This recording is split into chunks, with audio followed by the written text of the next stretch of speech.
This is the lecture for European history for Tuesday, 24th May 2022. And we have just seen several clips that deal with the amphibious attacks of the United States in Europe and in the Pacific. Let's pick up the story. By the way, if you're an assiduous watcher of my notes, you'll note that I got a little bit ahead when I did the Hitler stuff at the end. But spoiler alert, he kills himself and loses. So now we go back to it. European Theater of Operation, Western Front. Yesterday I showed you clips from the firebombing of Dresden. Here's how this began. Britain is an unsinkable aircraft carrier. German industry is what is allowing Germany to continue to fight the war. The British start the war by trying to, after Chamberlain leaves and they stop dropping leaflets and start dropping bombs, by bombing the industry. But what the British quickly find is to fly over Germany during daytime is basically suicide. British bombers simply can't handle that. They're not well armed enough, if anything is. So they convert to night attacks. At night, the British are not able to hit exact targets. They're able to hit cities. So British bombing strategy is changed from the precision bombing of German industry to the area bombing of German cities to shatter the will of the population to fight and, incidentally, kill a bunch of them so they can't work in the factories, and, if we can, destroy some of the factories too. Now, lest you think, oh, that's so horrible, remember what the Germans did to Warsaw, to Rotterdam, to London, to Coventry. The Germans began the terror bombing of civilians, and they sowed the wind. So did the Japanese in China and elsewhere. We helped them reap the whirlwind. We ended up doing it far better than they ever could.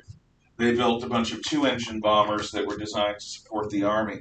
We built 4-engine bombers that were designed to hit the enemy homeland. And we got good at it.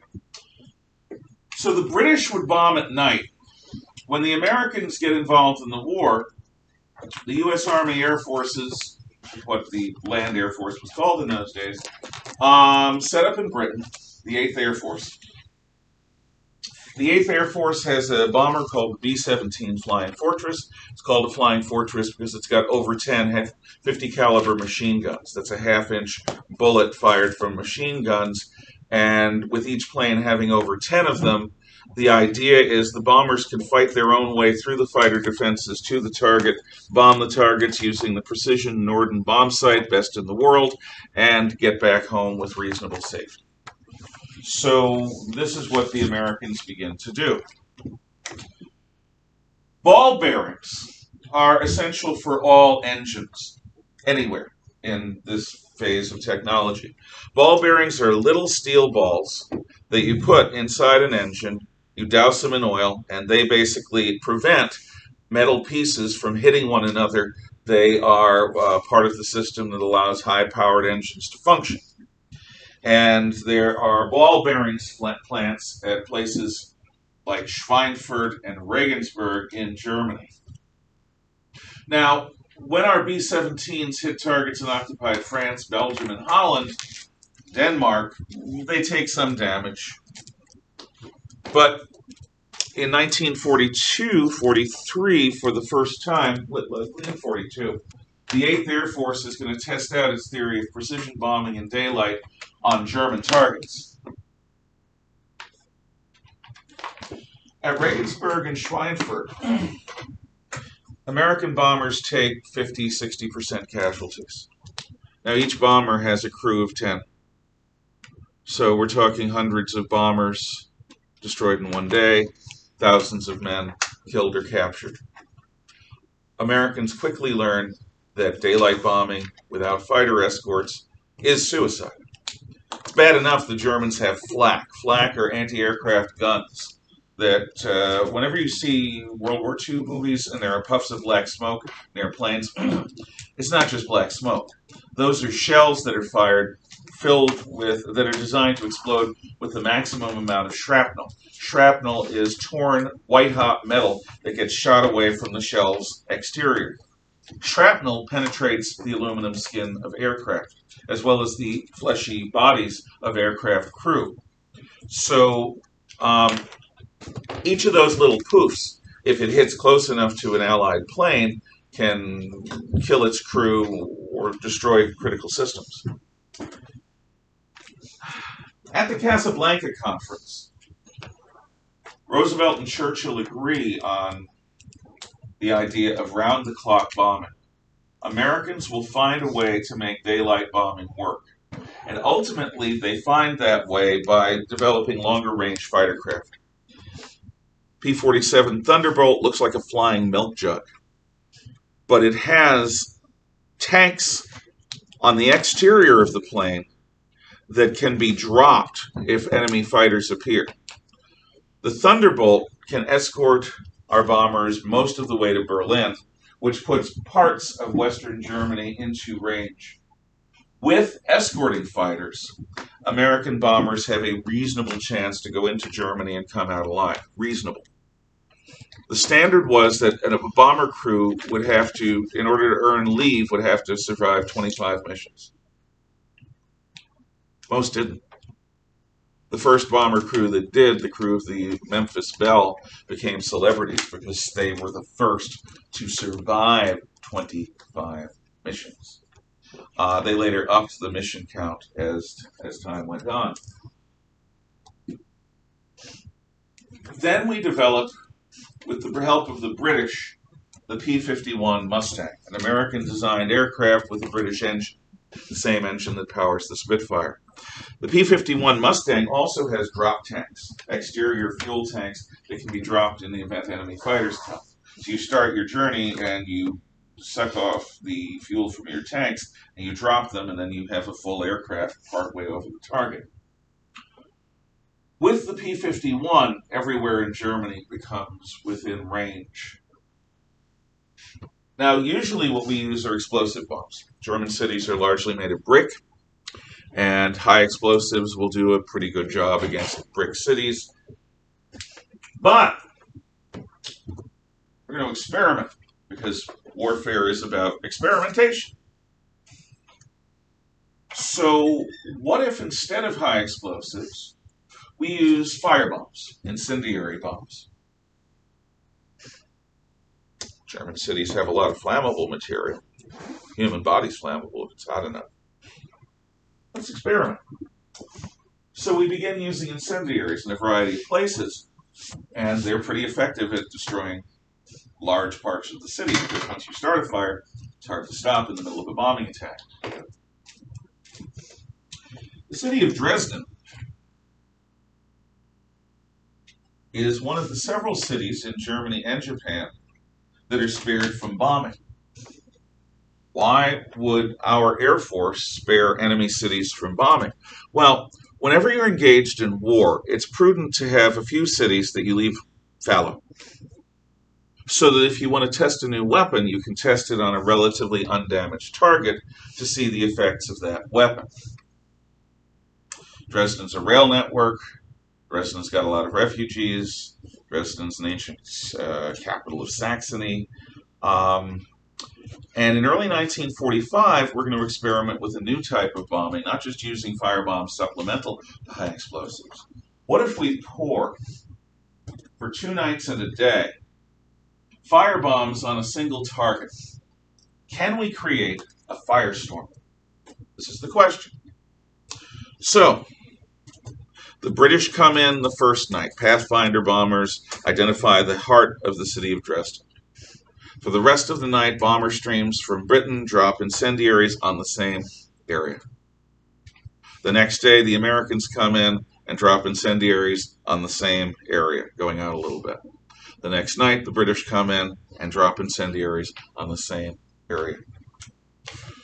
What is created is, in fact, something new. It is a firestorm. You can be in a bomb-proof shelter. If you're anywhere near the firestorm, you'll be roasted alive. You also might have the doors and gates of your bunker ripped off by the suction power of the fire because fire eats oxygen.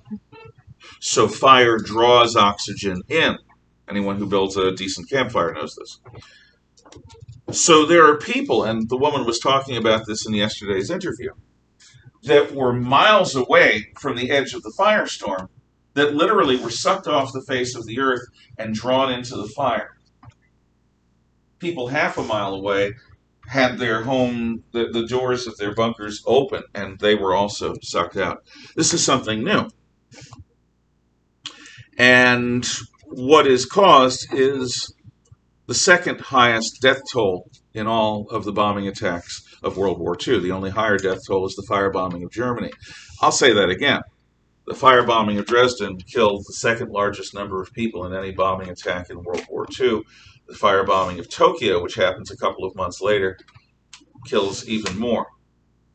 That means that the firebombings of Dresden and Tokyo kill more people than either the atomic bombs dropped on Hiroshima or Nagasaki. You don't need atomic weapons to kill a whole bunch of people. You just need firebombs and a willingness to use them. So industry in Germany goes underground and is decentralized. It's a return to cottage industry. But they actually increase aircraft production under these circumstances. The Germans are incredibly well organized. They increase tank production under these circumstances. One of the ways they do this is with slave labor. We'll talk more about that when we do the final solution.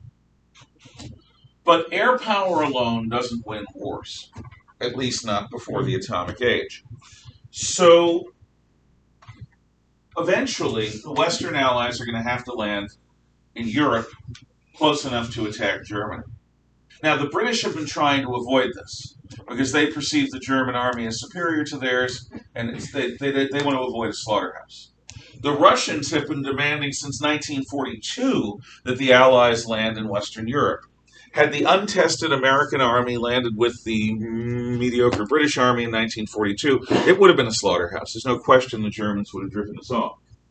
But in 1942, 1943, and early 1944, the Americans are blooded in North Africa, Sicily, and Italy. The British army gets better. Our resources get better. So that by the late spring, early summer of 1944, there's so much force in Britain, we're going to be ready to launch an attack. Now, Hitler is convinced that the attack will happen here at the Potted Calais. The Potted Calais is the shortest distance across the Channel. This is where Hitler would have launched Operation Sea Lion from had he been able to gain air superiority over Britain in 1940. So the prime defenses of the Germans against the British and the Americans are here. However, an entire Atlantic wall is built from Denmark down to Spain. Beach defenses and guns and so forth. Now, the British want to convince Hitler that he's right, so they engage in what is called Operation Mincemeat. They have a dead body that they give secret plans to and let it go at sea in a place where it'll wash ashore on a German-controlled beach. That body indicates we're going to invade at the Potted Calais. Also, the Germans they don't believe that our best general, General Patton, was pulled off the front line because he slapped a soldier. That's nonsense. In the German army, forget about it. An officer could shoot a soldier if he needs to. So the thought of Patton being pulled because he slapped a soldier is nonsense. And Patton is used as a decoy. Patton commands what is called the 1st U.S. Army Group, or FUSAG, which is in southeast England near Hastings, where William the Conqueror fought his battle. And it looks like FUSAG and Patton are going to land at the Potted Calais. This feeds the German idea of how the Americans should best win the war. We have entire armies of balloon tanks and wooden trucks and fake marionette-type men. But in fact, the decision is made to attack at Normandy. So it's a reverse of William the Conqueror's attack on England. Now, one of the reasons why Normandy is not considered a serious place by Hitler or the Germans is that Normandy is filled with what are called hedgerows. Hedgerows are a medieval construction around every field. You've got a ditch, you've got a wall, a mound, you've got a wall on it, and you've got thorn hedges rising up from that wall 15 or 20 feet. And these hedgerows surround everything. They surround walls, farmhouses, farm fields. Every single field has its own hedgerows around it. That means every single field is going to become a fortress. You can't use tanks in warfare like that. It's going to be squad combat infantry. Why would the Anglo-Americans land here when they could land here? So all of this is designed to misdirect, and the Allied air forces end up hitting twice as many times near the Potted Calais as anywhere else along the coast. The idea is to misdirect. Rommel, the former commander in Africa, is made the commander in the West, but Rommel is not given control of tanks.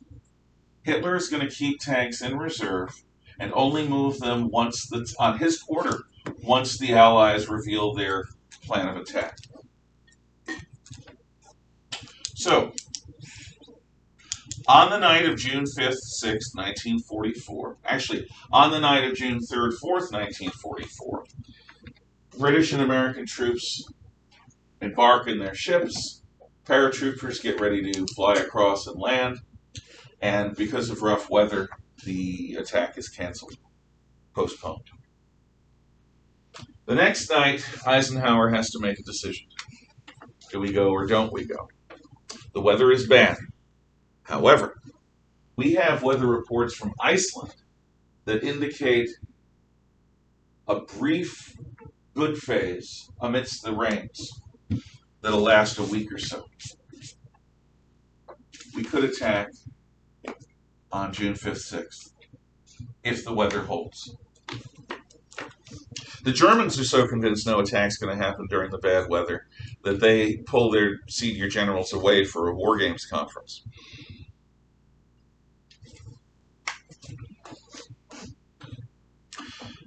The most important decision that Eisenhower makes in his life before becoming President of the United States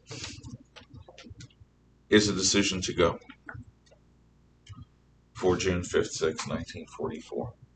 He once said that before he made that decision, he was the most powerful man in Europe. After he made that decision, he was the least powerful man, because once the go order goes, the entire machine of war planning that had been building up for years just goes into motion like a device. So, in the night of June 5th, 6th, paratroopers land at key spots, and the next morning, along a series of beaches, Sword Beach, Juno Beach, Gold Beach, Omaha Beach, Utah Beach, Allied forces are going to land in Normandy. Now, there's resistance at all of these beaches, but Omaha Beach has a 200-foot cliff, which you saw in that film clip, overlooking the beach. The first attacks on Omaha are almost repulsed. If we don't get Omaha, the invasion fails. We need all of the beaches. Eisenhower actually wrote 2 messages. One announcing our victory in establishing a beachhead on the mainland of Europe. The other taking full responsibility for the failure of such an attack. The first wave on Omaha takes over 80% casualties. The second wave over 70, 60% casualties. The third wave, the fourth wave. Each of these waves has massive numbers of troops landed in the wrong place. Why? Because those cliffs are riddled with German guns of various calibers. And so the ships bringing the troops in are hit a lot. We've pasted the shore with battleship fire, with cruiser fire, with aircraft attack. It doesn't matter. They're dug into solid rock. It would have taken tactical nukes to eliminate the German positions. But eventually, our men hold on and get off that beach and move their way up what are called exits, which are paths through the cliffs up to the highland beyond. One of the best fictional depictions of this is the opening 20 minutes of the movie Saving Private Ryan, which I'm not going to show in class because it is way too bloody. You saw in that clip from the Big Red One maybe 4 seconds of human intestines at the bottom of the shot. Saving Private Ryan is much more graphic and much bloodier. There's no point. You get the idea that it was a grind. But by the night of June 6, 1944, our troops are ashore, established. For the next 2 months, or a month and a half, from early June to the middle of July, British and American forces slogged their way inland into the hedgerow country. A city called Caen, which the British in the east at Gold, Sword, and Juno beaches promised to take by D-Day +1, isn't taken to about 4 weeks after we land. Yes? Wasn't at Utah Beach, there's also some fairly large cliffs that the Rangers had to scale there? Yeah. At Pointe du Hoc. Yeah. Actually, I think Pointe du Hoc was Omaha. I was fairly certain that the Rangers were at Utah. Well, no, Rangers were in both places. Well, but yeah, in any case, yes, there was scaling of cliffs. I think they be my guest to send me details. My understanding, though, is the cliffs at Utah were not the real problem at Utah. The problem at Utah was the area behind the beaches could be flooded and had been flooded by the Germans, which is going to confiscate quick attempts to go inland. I think there were also supposed to be some tanks that were supposed to land at Utah. They just didn't land at Utah. Yeah. They landed somewhere else. Now, we come to the second problem. How do you supply men when you are trying to get dominance over a dug-in army like the Germans? Oh, one other thing. Landings are begun, morning of June 6, 44. Messages are sent to Hitler at his supreme headquarters. But for 6 hours, there's no response because Hitler is sleeping. No one's going to wake Hitler because waking Hitler can get you killed. So for the first 6 hours of the attack, the man who claimed sole power to set the tanks loose is asleep and nobody has the guts to wake him up. Being a scary dictator has its drawbacks. When he finally wakes up, he still doesn't want to set the tanks because he thinks this is all a diversion from the real attack that will come at the Potted Calais. He's seen it. Patents there. By the time the tanks are set against the Anglo-Americans and Canadians, it's too late. We are ashore. But we've got to move supplies ashore. Well, how are we going to do that? Well, the British and Americans, this is a British, developed what are called mulberry harbors. Mulberry harbors are artificial harbors that have everything from sea blocks or artificial seawalls that are created by dropping giant concrete blocks in the water to mess with wave action, and artificial docks that are assembled that float, and they're connected to the beaches with a bunch of basically floating bridges. I mean, really remarkable feats of engineering, the Mulberry Harbors. But here you see the difference in the national character between the British and the Americans. The Americans have one of these, the British have one of these. The American one is built fast. Now, get this thing built, get it built now. The British are making sure everything is scrupulously taken care of, even though it's taking them longer to do it. The Americans criticize the British. Our harbor's already open. Your harbor's not even open yet. Everything's coming through our harbor. We did it fast. Why can't you do it faster? The British say, we have our reasons. They're polite, see, because they're British. And for the first the first week or so, the American Mulberry Harbor takes the vast majority of the cargo across the beaches onto the shore because the British are still building theirs. However, then a couple of storms hit. And when the storms hit, the American harbor, which was built quickly, is ripped to shreds. British harbor which is built properly, even though it took them longer, survives. So now it's the British harbor where most of these supplies are going to go. Finally, in late July, or mid to late July, the forces of the Allies are ready to attack.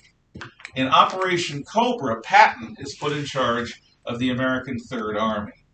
They break through and race towards Paris. The Germans try blocking and retreating in a place called Falaise. Falaise is the first time where air power destroys an army. At the Falaise Gap, Germans who are trying to set up a defensive line east of Normandy are withered from the air. The Germans go into full retreat in late July and August of 1944. Paris is ordered destroyed by Hitler. The local commander at Paris frustrates this order and instead declares Paris an open city, which is a gift to the world. As much as I get irritated at the French, the destruction of Paris would have been a destruction of one of the world's great cities. Now, the Free French are a group of Frenchmen that left France before the surrender under a guy named General Charles de Gaulle. De Gaulle's a young guy compared to the 70, 80-year-olds that run the French army. De Gaulle is the best tank commander the French have. And de Gaulle becomes the spiritual leader of Free France. He uses the Cross of Lorraine, which is a symbol of Joan of Arc, as the symbol of the Free French. But de Gaulle is a true Frenchman. He hates the fact that the British and the Americans support him and make his survival possible. So wherever possible, de Gaulle sticks it to the English speakers. Doesn't like them. He wants to treat France like an equal, even though France isn't an equal. He's an organization supported by British Secret Service and later by the Americans. But still, he's annoying. Oh God, he's annoying. So, of course, he's got to lead the march into Paris, the Victory Parade. So de Gaulle marches into Paris as if the French army has liberated France. And to this day, French school books tell the story as if de Gaulle had some support from the English speakers, but basically de Gaulle and the Free French and the Maquis, which were the French resistance fighters, many of them communists, who stood up against the Nazis, basically freed themselves. This is not true. The Maquis were supported and guided by the British Secret Service. They couldn't have functioned without the British Secret Service, and the Free French were supported by the British and the Americans totally. It's good that we had French aid, but the French certainly did not free themselves. Remember de Gaulle. We're going to talk about him after the war. His attitude is going to get even worse as he gets older. In fact, de Gaulle is almost fired by the Americans, and he's saved by a British politician named Harold Macmillan. Macmillan will later become British Prime Minister when de Gaulle is President of France, and Macmillan will need a favor from de Gaulle. We'll see what happens with that. So, where we leave things is that the Anglo-American armies have driven to about here by early August. Oh, and there's an American attack in southern France, which comes up the Rhone Valley and joins. Any questions? Okay. Now I'm going to look up Pointe du Hoc and see where it is. So, I'm not shutting things down yet. Okay. Pointe du Hoc. Yes. Why? I don't know. It's dumb. It's very Magooshi. Magooshi? Yeah. Like Collins. The name Harold is very Harold. Yes. Yes. Wait, I think it's someone Harold. I think it's someone who's like Collins. Literally. I bet you Collins' first name is Harold. Harold Collins. Okay. Ranger Assault Groups goes on it. What beach? Okay. Okay. Son of a seashore. Son of a sea biscuit. Son of a beach.